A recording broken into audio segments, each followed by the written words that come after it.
Everybody is happy. This is the biggest crowd so far, and the crowds have been big, Paul. But now they're heading down the southeast corner of Ireland. This really is the hotbed of cycle racing in the region. He gets the chance today to go through Sean Kelly's hometown.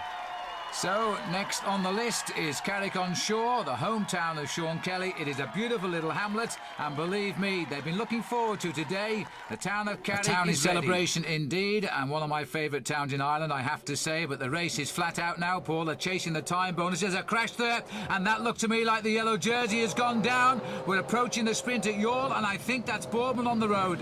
In fact, Race Radio, Phil, confirming it is Boardman. He's down there on the left-hand side somewhere. You can just see the yellow jersey. He's down and he's not moving at all. Very, very sad indeed. What an exit from Ireland this is turning out to be. Chris Boardman looks now as though he's out of the tour here.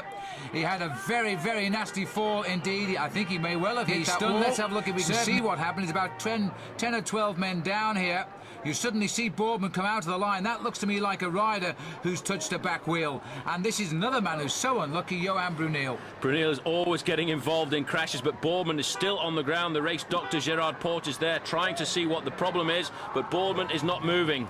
Well, this is the sprint just down the road at Youghal, and if Zabel gets this, and it looks like he's going to, he's being attacked by Guidi, but Zabel gets the sprint. He is in any case now the new maillot jaune of the Tour de France, and he's done it at a time when Chris Boardman is being taken out of the race by ambulance. This is again another crash here. We've gone further down the road now. We're just outside of the finish at Cork.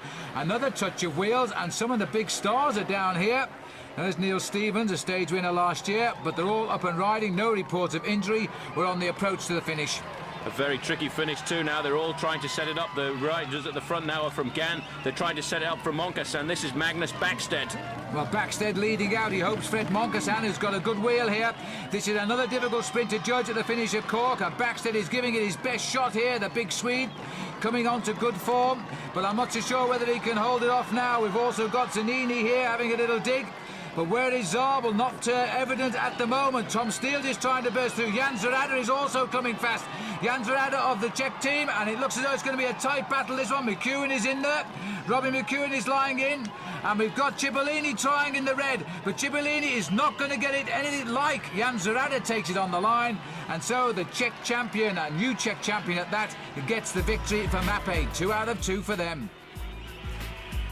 Yellow jersey, though, has changed hands. Eric Zabel has it now. He gets it by 7 seconds ahead of Steele, and Fred Moncassin is in 3rd place.